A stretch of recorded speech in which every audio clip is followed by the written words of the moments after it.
right. Ladies and gentlemen, this is Michael Jernigan, and this is the Main Event Wrestling Podcast, co-hosted, joined by my tag team partner. I don't care what you people say about him. My tag team partner, Mr. Jan Patterson. What's happening? Probably the greatest of all time right here, ladies and gentlemen. Me. We ain't talking about Ric Flair yet. Oh, we are.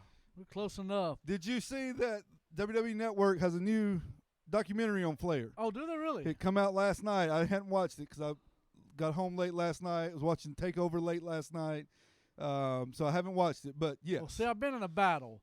I got rid of my WWE Network. You're missing it? And so I've been debating on whether to get it back or not because, like we have stated over the previous weeks, wrestling is pretty sad right now. Wrestling is different, but the big shows, like the pay-per-views, have been fine. The pay-per-views have been good. The TakeOver last night was great. Just the weekly shows have been weird. Yeah. I was talking to a guy today, and he said, in which I can't remember this far back. You know, age gets me, right? I'm the older one of the group here. By far. He said wrestling now reminds him of back in 93 and 94 when WWE was just at a disarray and had no purpose behind anything, no planning, and it was a little rough. And I thought, man, for this dude to go back to 93 and 94, that's throwing it way back there. I remember 93 and 94. That was before, to me, 92 was the last year of like the golden age. Okay. Right. The Hulk Hogan years. Right. Macho Man years. Yeah. It's talking WWF. 92 was like the cutoff. You had Ric Flair won the Royal Rumble in 92.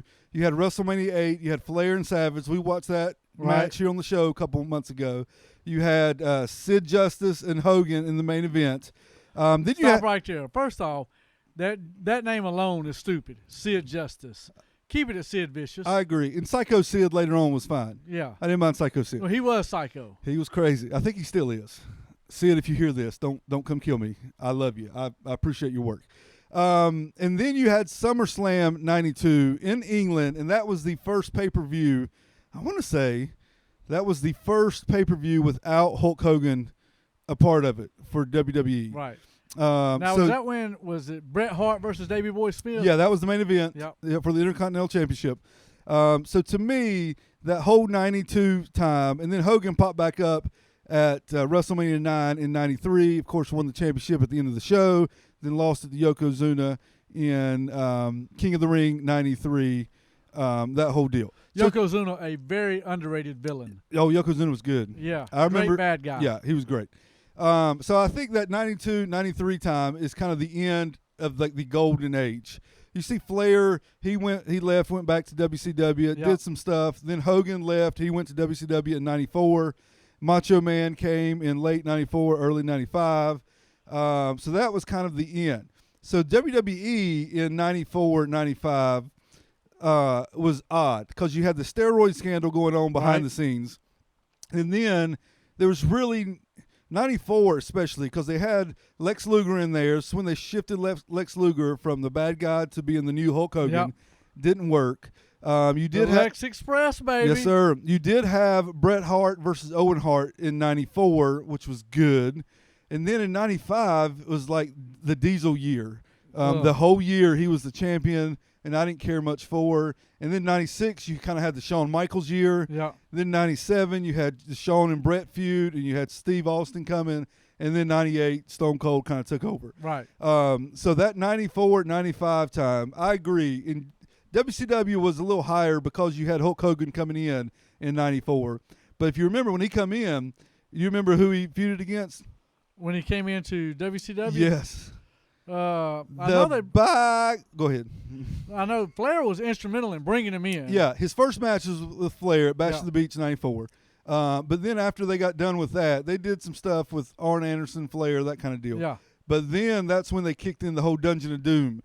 When they had Kevin Sullivan, the Giant. They had the Shark, also known as Earthquake. Right. They went through that whole stuff, and then Brutus Beefcake turned on Hogan, and he was Brutus Beefcake. Let me tell you something. Tell me something. Before we get to I like NXT, it. I like it. My man sat up. you go back to the greatness that was the NWA and WCW. Yeah. The Starrcade event in '83, the Flair for the gold. Right. Starrcade in '84 and '85, you had Flair versus Dusty Rhodes. Yeah. It was just, you had the Four Horsemen, Arn and Tully with the Road Warriors. You had the Midnight Express versus the Rock and Roll Express.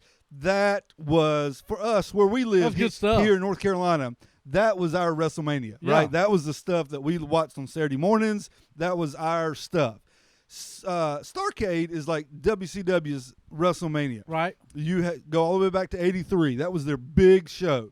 Starrcade '94, you had, by God, Brutus Beefcake in the main event of the same event that Ric Flair headlined for years. Yeah. Embarrassing. Explain that. Embarrassing. I mean, embarrassing. Beefcake, I mean, he had one highlight his whole career. And it really wasn't his highlight. I'm trying to think what that would be. The barbershop, when what happened? When Shawn Michaels kicked Marty Jannetty. The only highlight of Brutus Beefcake's career. And it wasn't even his highlight. Did you see the one where Sid Justice was on there before the Hulk Hogan match? I did not. He took a chair, and Brutus had, in the set, the barbershop set, he had a like a shaving cream machine. Yeah. You know what I'm talking about? Yeah. Where they shave the back of your neck. Right. He hit that thing with a chair. I don't know if he knew it had shaving cream in it or not. Sid Vicious hit it. It exploded. Shaving cream went all over Sid Justice. Love it. I'm talking on his face, on his body, on his head. Love it. There was shaving cream everywhere. I remember that one as well. Now, we need to do an episode one day of the greatest things that's happened, like in Piper's Pit, Brother Love's show, the barbershop, even go to a Flair for the Gold when he had that show in WCW, which was a travesty. Yes, that's the one where the Shockmaster fell through the wall. Yeah, but he had a few more before that. That's when he had Fifi the Maid. Yep, I do recall. And so that was when Flair first come back to WCW, and he couldn't wrestle a match because he left Vince in WWE. And come back to WCW. So they put him on TV without having him wrestle a match. I like it. Which that led to, my gosh, that led to that Starrcade '93 event. Well, the year before Brutus Beefcake was in the main event, the year before in '93, you had the Career versus Championship with Flair and Vader in Charlotte, North Carolina. Great match. And I'm still kind of upset with my dad for not taking me to that match. So James wouldn't take you. 30 years later, almost 30 years later, I'm still a little upset, Pop, that you wouldn't take me to Charlotte that night. Man, you better not say that too loud. Your dad's packing. I know. He's got a gun and a knife. He's not scared to use either one. So, which comes in handy these days. And didn't even take you to Sizzler that night. Comes in handy these days. I hear you. All right, so let's get to last night on the WWE Network. We had the NXT TakeOver in Your House event. This was the 25th anniversary of the very first In Your House event, which, by the way, happened in 1995. That we just talked about that year in WWE in '95. It was the very first one. I actually watched it the other night. I don't know why. About 2 or 3 weeks ago, I thought I'm gonna watch the very first one. So I went back and watched it. It wasn't a great show. It was a good show. You had Bret Hart wrestled Hakushi. Which those are two really good workers. That was a good match. That was the best match on the show by far. Bret Hart come out later, wrestled Jerry the King Lawler. You had Psycho Sid and Diesel for the championship. Yeah. That kind of went how you expect a two big man match would go. You had Razor Ramon was on there. Savio Vega made his debut that night. It was an okay show. It wasn't great. It wasn't as good as this one last night, but it was okay. But I went back and watched that one the other night. So this is the 25th anniversary of the very first In Your House pay-per-view. Last night with 30 fans, 30 wrestlers on the outside behind the plexiglass, banging on it like a hockey game. Yeah, I don't understand. We talked about this before we come on the show. What is this plexiglass? I mean, what is the purpose? Keeps germs out, baby.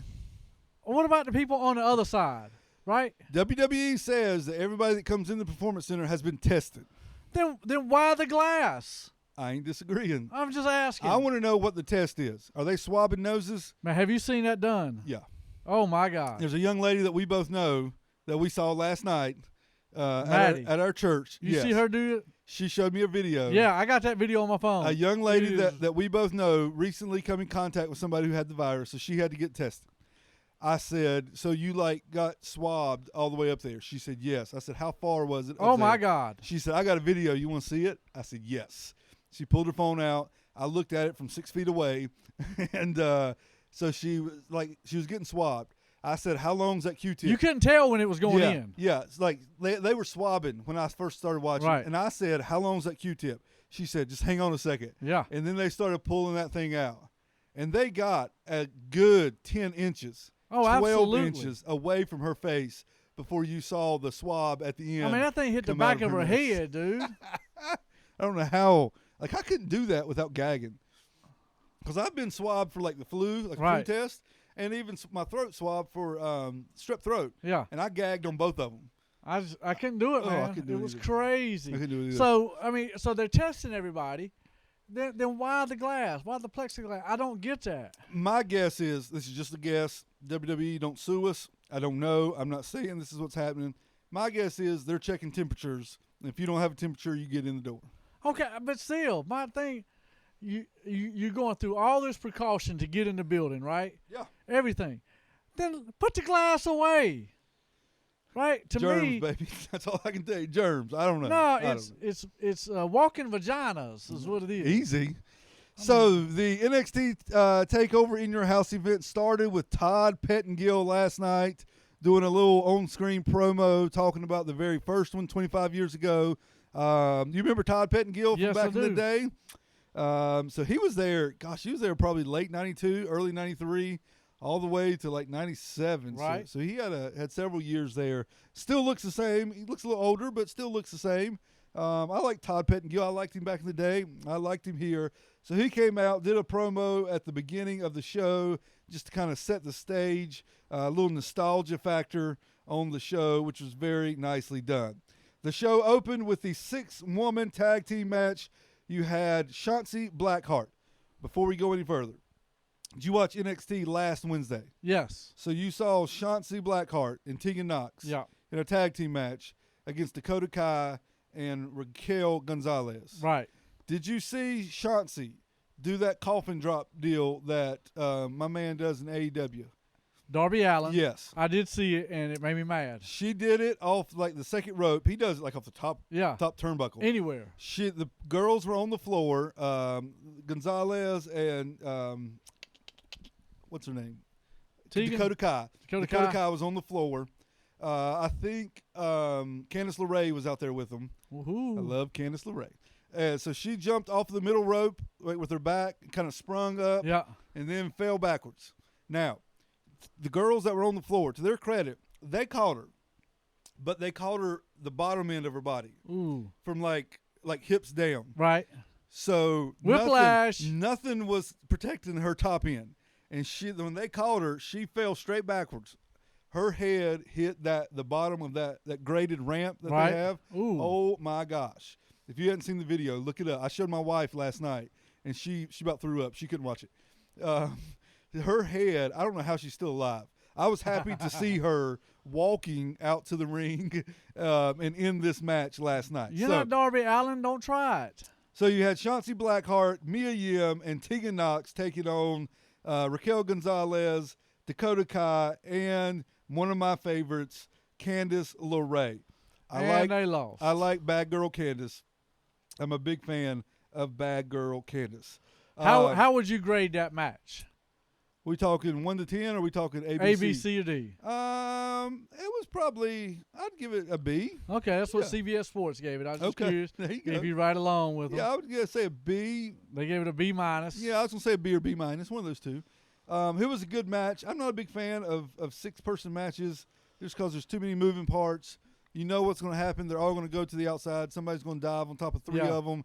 Then somebody else is going to dive on top of 4 of them. Got to be a big Somebody else is going to dive on top of 5 of them. It's kind of the same thing. But it was a good match with the good guys, Chauncey and Mia Yim and Tegan Knox picking up the win. Candice LeRae and Mia Yim ended up fighting to the back. They ended up leaving the match, so it was just a regular tag team match. I think that's just going to further their storyline with Candice and Mia, Johnny Gargano, and Keith Lee coming up in the future. Next up, we had Finn Balor and Damian Priest. This was a match that I was looking forward to. Not the one I was looking forward to the most, but it was one that I had high hopes for. Question. Let's go. Damian Priest is the bad guy. Right. Because he hit Finn Balor with his nightstick a couple weeks ago, took him out. He's the bad guy. What happened to bad guy Finn? I don't know. He turned his back on Johnny. Right. And had a great match with Johnny a couple of months ago at the last TakeOver. And now, all of a sudden, I don't know if they dropped it or if this is supposed to be bad guy versus bad guy or what the deal was. Well, when we get to another match, let's go back to that question right there. Okay. Because I read an interesting thing about Finn that I want to interject, but I want to wait till we get to another match. So bring me back to this question because I don't want to spoil the next match. You know what I mean? Okay. All right. So Finn Balor got the win. Really good match between those two. I think Damian Priest, he's got a good look to him. Yeah. He's a big guy, strong, got long hair. He's got a good look to him. I don't really know what his character is. He shoots arrows, flaming arrows or something in his character. I don't know. He needs some character work, but I think he's got a future and can do some big stuff. Next up, we had the North American Championship match with the champion, Keith Lee, versus the aforementioned Johnny Gargano. They have been building this match up for the past couple weeks with Candice LeRae and Mia Yim being Keith Lee's girlfriend. I like all the promos with Candice and Johnny Gargano in their house. I've loved it. The more storytelling you can do for us, the better. Which I would find it hard, I think, to dislike anything that Candice LeRae does. But that's just me. That's just me. I love it. These jokers, they had a good match. It was a long match. I thought it was maybe a few minutes too long. But Keith Lee got the win with that power slam finish over Gargano. Gargano started the match. They had a set, had like a door, right? Like the original In Your House thing. They didn't have it look like a full house, but it looked like a door and had some windows. Everybody else come out from a tunnel beside the door. Johnny Gargano started his entrance from inside the house, in air quotes, the house, and come through the door. Then when he come through the door, he locked it, put the key in his tights. Hey. 20 minutes later, that key would come out and poke my man Keith Lee in the face with it. I love it. So he also had a picture of Michael P.S. Hayes as Doc Hendricks set up inside of his house before he come out to the match. Keith Lee got the win, retained the North American Championship match, the North American Championship title. I thought Johnny Gargano was going to win. I thought they were going to flip it. I thought he was going to be the champion, and Keith Lee would get called up to Monday night or Friday night SmackDown. Right. But that didn't happen. Next up, we had what we have called here a movie match for the NXT Championship. It was the first ever backlot brawl on NXT, but it was not the first ever backlot brawl in WWE history. Do you know, Mr. Patterson? Backlot brawl. When was the first? I'll give you a hint. It was a Hollywood backlot brawl. Oh, I do not. In WWE. I'll give you some more hints. It was 1996 at WrestleMania 12. Nope. You ain't got nothing? No. Because see, when I heard, because I read, like I said, I read about this, and the first thing that come to my mind was the terrible, and I mean terrible, WCW. Oh gosh. The monster trucks. Oh, from Halloween Havoc 95. Yes. That's the first thing that come to my mind. I thought, please, Lord God, don't do this. At WrestleMania 12, there was a scheduled match between Goldust and Razor Ramon. Razor ended up getting hurt. And of course, he left the company months later and went to WCW as an outsider. So Razor did not make it for that match. So they inserted the legend himself, Roddy Piper. So you had Roddy Piper and Goldust in the first ever Hollywood backlot brawl at 96 at WrestleMania 12, which Roddy Piper about took off. He legit ran over poor old Dustin Rhodes as Goldust that night. I don't know how he survived. So this match was pre-taped a couple of weeks ago. It was given the full movie the movie set. Yeah. They were in a parking lot. They had cars pulled up with their headlights on. Back in the day, we used to play ball just like this. Right. We'd have headlights on to give us light to play basketball. It was a good match. I thought, too, they were going to flip this championship as well. I'm going to tell you now when they're going to flip this championship. Hang on a second. Let's talk about this match first, because I got some more stuff about Adam Cole. So Adam Cole retains the championship. Yep. I thought he was going to lose. To me, the Velveteen Dream has never been more over than he was a couple of months ago. I think he almost cooled down a little bit, and like this was the time. If he was going to win the championship, he was going to be right here. To do it. Adam Cole has had the championship for over a year. He has had. He's been the champion for the longest NXT champion in the history of NXT, and I thought this was the time for them to flip this championship.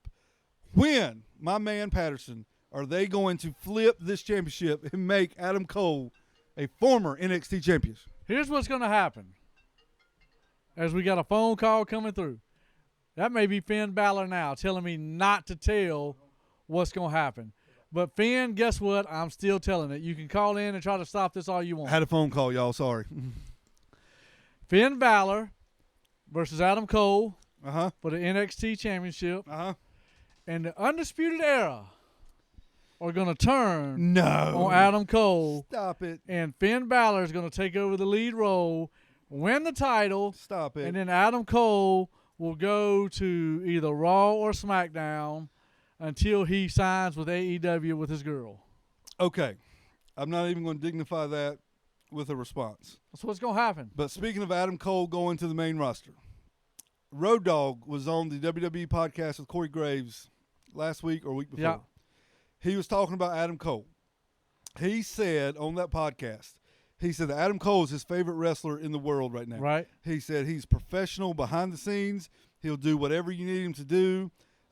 He is great on screen. Yes. He's a great talker. He's a great worker. You don't have to write out a promo for him. You just tell him what you want to communicate. He'll get it done. And then he said these words. He said, if Adam Cole had his ability with Karrion Kross's size, yes, he would already have been Universal Champion. I agree. Now, here's the deal. I cannot believe they talked like he admitted that publicly. We've heard for years that Vince likes big guys. Right. We've heard that for years. We knew it. You can look at the TV show and tell. Yeah. There's a reason that Braun Strowman's a champion, and not because he's a good wrestler, right? Yeah, exactly. It's because he's a big joker. The fact that he admitted that publicly, to me, if I was Adam Cole, I'm done. that's a red flag.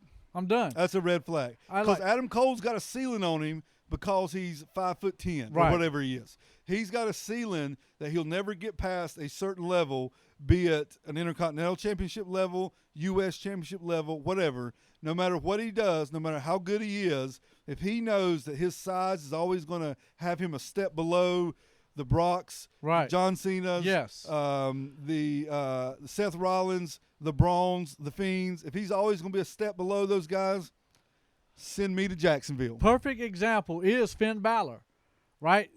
First Universal Champion. Yep. Got hurt in a match with Seth Rollins. Yep. And never got back to, I mean, they were riding him high. Like he came in, the Demon, and all that, and they rode it high.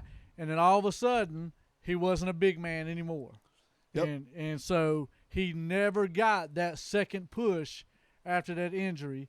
Another great is our boy, and they've said they didn't like that his rise to popularity was Daniel Bryan. Yeah.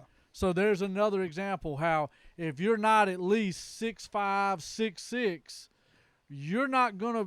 Now you may make a main event, but you're not gonna be the one that Vince puts all his trust in.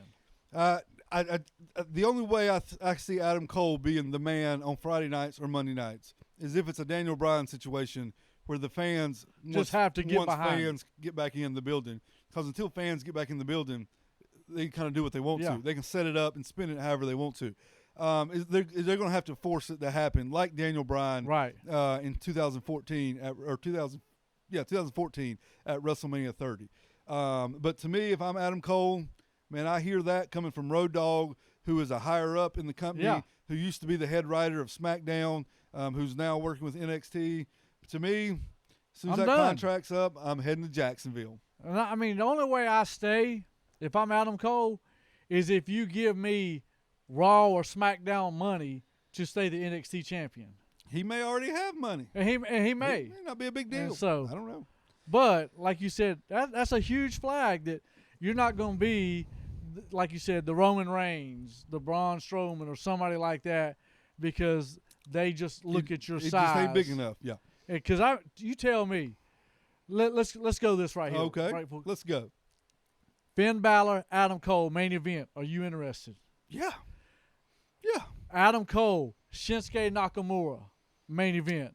They got some work to do for I'm interested just because I'm a fan of Shinsuke. Right, but not what they. Yeah. Let's think New Japan Shinsuke. Yeah, listen, if this was 2016 Shinsuke, 2017 that we saw live at an event, give it to me. Yeah, I mean, I would pay to go to that show. That would be an incredible show. I don't care if they're keeping out the germs with plexiglass or not. I would be there. Yeah, I mean, that would be a highlight show. I mean, you even throw, and he's not main event no more, but Adam Cole and The Miz against each other. Stop Mike it. and Mike. Stop it. Yeah, oh, I'm serious. You put both of them on the mic, you got two good mic people. Stop it. You put them in the ring. Miz is great. Miz is what's keeping SmackDown alive right now. Stop it. You know it's true. SmackDown is not alive, first of all. Second of all, what they're doing with The Miz and John Morrison and Braun Strowman is dumb as everything. They got to do something. They ain't got no fans. They need to figure out something else to do. Watch AEW. They'll show you what to do. Well, they try. Anyway, so you had Adam Cole retaining the championship. You had Dexter Lumis make a cameo, come out from underneath the ring, and drive off with the Undisputed Era boys to keep them out of the match. And Adam Cole retains to continue his reign as the longest ever NXT, well-deserved, too, NXT heavyweight champion. Is he the best NXT champion in your mind? Because there have been some good ones. Oh, there's been some real good ones. Yeah. I mean, you go back, Seth Rollins was the first. Bo Dallas was one. Yeah. You go all the way back. Neville was one. If you take Neville now, if you take Pac and put him in there, oh, my gosh. Pac was good. Sami Zayn was next.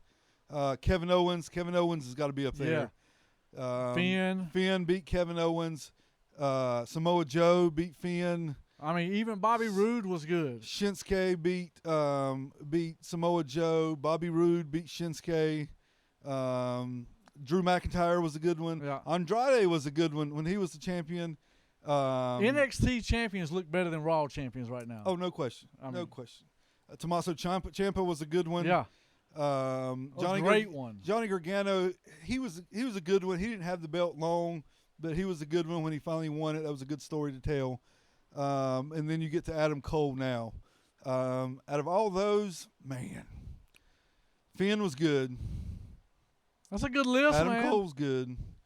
And I find it, I don't know if it's good or embarrassing that I can remember the line of champions. It's unbelievable. That's all right. It's unbelievable. Shows your high IQ, baby. Thank you. Speaking of, we need to get some trivia on this show. My gosh, I can win something, I think. Next up, we had Tommaso Ciampa versus Karrion Kross. And the lovely, the amazing, the stunning, the smoking hot smoke show herself, Scarlett, formerly Scarlett Bordeaux. This was a good match, and I'm good with Kross winning. I thought Kross should have won. I am surprised by the way he won. Like, he dominated Ciampa. Yeah. Tommaso got like 2 minutes worth of offense in, and then that was it.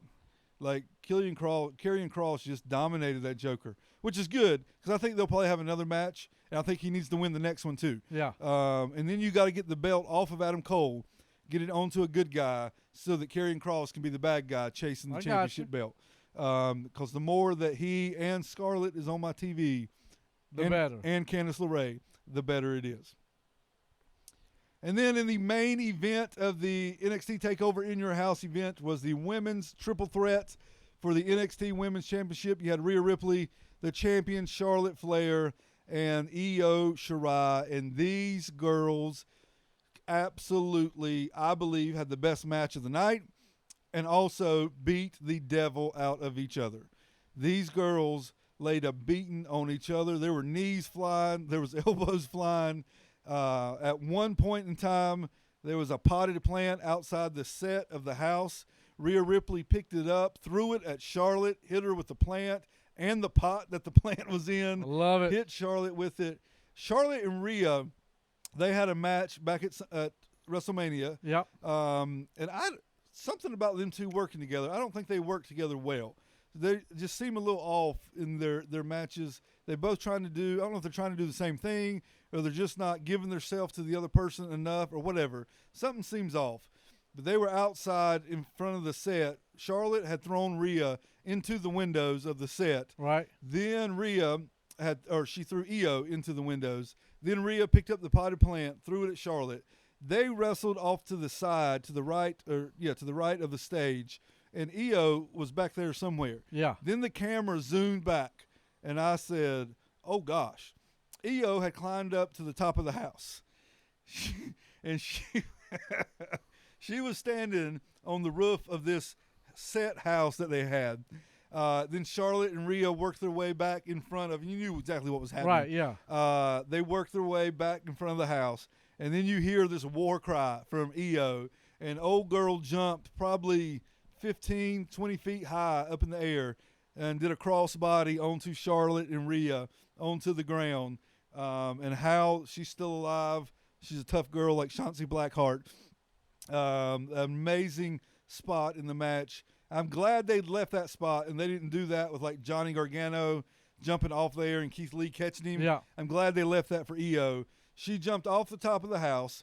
They got back in the ring. The match ended with Charlotte having Rhea in the figure 8, and then Io doing her moonsault finish off the top rope onto Rhea.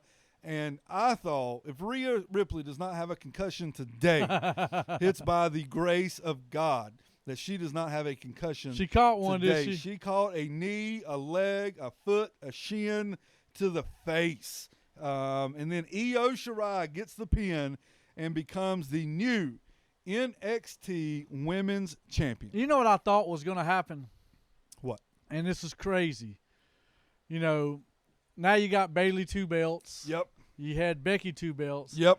I really thought, because of, you know, with Becky going out and, you know, something, I really thought they were going to put all 3 belts on Charlotte.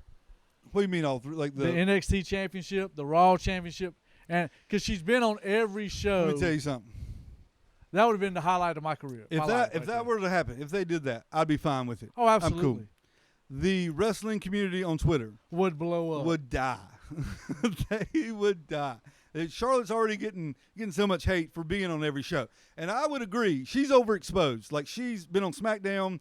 They've already announced for tonight's Monday Night Raw, she's got a championship match with Asuka tonight. And people are like, why in the world is she just lost the belt. Why is she getting another match? Yeah. She was in the number 1 contenders triple threat on Raw a couple weeks ago. And it's just unbelievable. If that would have happened, I'd be okay with it. I would like it. But people would be pissed. I mean, you know, it's the same thing with like Roman Reigns back then. You know, so much of a push. Yeah. But Vince is going to push his money makers. Yeah. I mean, why do you think John Cena is a 16-time champion? Yeah. Because he made money. He pushed the money. He made money. There has, coming out of this event, I have noticed last night and this morning, there's a lot of talk of the possibility of Charlotte wrestling for a men's championship belt. I did see that. What do you think? I wasn't a fan when Tessa Blanchard done it. I will, as much as I love Charlotte Flair, I won't be a fan. The only way I would be a fan, right, of this situation would be if she won Money in the Bank.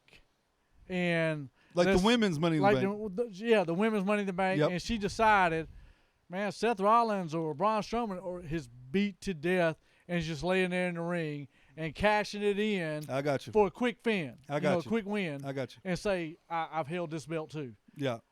Because, man, right now you got Strowman and you got Drew McIntyre. She's not beating either one. No. Right? No, I don't think so. No. I mean, I think her and McIntyre may put on a good match. Her and Strowman will not. Now, if she were to go to 205 Live, which I don't watch regularly, She would kill them cruiserweights on there. Yeah, not something like that. But we're talking about a major title, I agree. right? I agree. So, I mean, what if they set up a match between her and Andrade for the U.S. Championship? Get the U.S. belt back on Andrade, and then have her and then her and her boyfriend. Somewhere Andrade has fallen out of grace. I like Andrade. I do too, good. but I'm saying he's good. Yeah, he's fallen out of grace somewhere. I think they're as far as that. I think they're setting up because he was suspended for 30 days a couple months ago. Yeah, he come back. Selena Vega had jumped in with Angel Garza, and I think they're setting up a kind of a jealousy angle with Garza and Andrade, where Andrade will eventually leave Zelina Vega because she's spending too much time showing too much attention to Garza, and they're setting up a match there. Because everybody knows anytime you have a tag team partner, sooner or later you're going to wrestle each other. Oh, absolutely. And so I think they're setting up something eventually. Yeah, something's going to go down. So the show ended with the full Japanese treatment of streamers and confetti for Io Shirai. It looked like a by God Christmas parade. Yes, it did. In the middle of the ring to end the NXT TakeOver in Your House event. All in all, this was the first TakeOver with no fans, and I think the fans play a big role for these TakeOver events. I have gone back the past couple of weeks, and I have been watching all the TakeOvers, like just the big shows. I went back to 2014 from the very first one and just been watching the big shows. I'm up to like 2016 now, I think.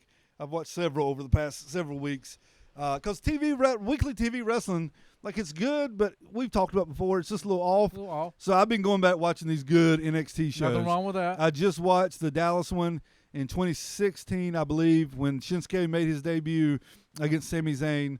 And you had Finn Balor and Samoa Joe wrestling in the main event for the championship. So I've gone back to watch all those. So this is the first one without fans. I don't think it was as good as like that Dallas show, or it's not as good as some of the other ones I saw, but it certainly was not a bad show. Right. I will take this kind of show every day, all day. Well, let me ask you this before we go. Let me hear it. NXT in your house we just got done with. Yep. Are you interested at all in Slammiversary Impact? Have you seen anything about it? I saw an advertisement where they showed all the people that were let go from WWE. Yeah. I did read a report where the people that were let go, they have a 30, 60, 90, whatever it is, no compete clause. And this show falls like a week before that clause is up. So they did say like one or two people are supposed to be there. Yeah. So I don't know. No, I don't have no interest. Okay, I didn't know if that. I didn't. No, I don't have no. I didn't know if that peaked it or not. Listen, I would watch it if somebody was watching it and they said, "Hey, you want to come over and pay $10 and watch?" I would do it, but I wouldn't know what's happening. Cause see, I look at that and I look at this and I'll let us go. Cody Rhodes on AEW. Yep. Has the TNA title, whatever that thing's called. TNT title, and he's made an open challenge. Yep. And he even used the phrase to anyone inside or outside of AEW can come challenge for that belt. So I see after this 90-day, you could see some guys maybe start filtering in. I hope to see Rusev in. Yeah. I hope to see EC3 in. And that's about it. Yeah. That's about it. Let's see. I'm trying to think of anybody. Rusev, EC3. That may be about it, like you said. Yeah, like Drake Maverick, he got a job. He got his job back at WWE. At a cheaper rate. Well, my man signed the contract Wednesday night without even reading it. So I don't think he knows what rate he was getting. He just signed because he was out there after his match. He was crying. Triple H walked out with the contract. He handed it to him. Drake signed it. You know he signed it before that match happened. No, that was real, baby. Stop. That was a shooting. That was a shoot. Shoot. That was a shooting. We've seen a lot of shootings this week. There's been some shooting going on. All right, everybody. This is the Main Event Wrestling Podcast. You can find us on Twitter at the Main Event Pod. You can look us up on PressPlayPodcast.com and enjoy all the family of shows that we have available on PressPlayPodcast.com. I hope you guys enjoyed NXT TakeOver in your house. We did, and we will be back next week to talk a little more wrestling. We got Backlash coming up. You excited? No. Okay. We got right now, WWE's got to do a lot to impress me. NXT's that's what impresses you. It's not Monday nights or Friday nights. You're right. It's Wednesday night, baby. So. Best night of the week. All right, I'm Michael Jernigan. That's Jam Patterson. This is the Main Event Wrestling Podcast. Peace.